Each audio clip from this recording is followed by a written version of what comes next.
அனைவருக்கும் வணக்கம். இது நாங்கள் வீட்டில் வளர்க்குற ஒரு சுண்டக்காய் செடி. நல்லா பார்த்துக்கோங்க.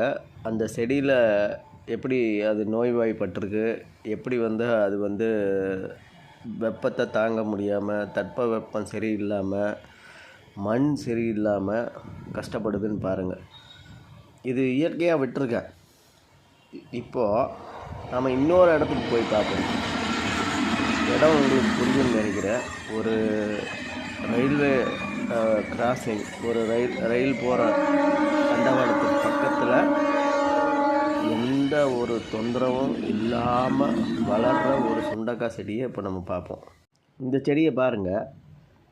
இது பார்த்திங்கன்னா ரயில்வே ட்ராக்கு ஓரத்தில், ரயில்வே ட்ராக்குக்கு கீழே ஒரு பள்ளம் இருக்குது, சின்ன பள்ளம். அதில் தண்ணி ஓடுது. அந்த பள்ளத்தோட மேட்டு பகுதியில் இந்த சுண்டக்காய் செடி இருக்குது. இப்போ என்னன்னு கேட்டிங்கன்னா, அதுக்கு நீர் எப்போவுமே கிடச்சிட்ருக்கு. இன்னொன்று என்னன்னு கேட்டிங்கன்னா, இந்த சுண்டக்காய்க்கான சூழல் எப்படி இருக்குன்னா, அந்த இடத்துல யாரும் போக வர போக்குவரத்து இல்லை. இன்னொன்று என்னன்னு கேட்டிங்கன்னா, மண் நல்லா ஆரோக்கியமான மண்ணாக இருக்குது. இன்னொன்று என்னன்னு கேட்டிங்கன்னா, தட்பவெப்பநிலை அங்கே எப்போவுமே சுற்றிலையும் செடிகள் இருக்கங்காட்டி அதோட தட்பவெப்ப நிலையும் சரியாக பராமரிக்கப்படுது.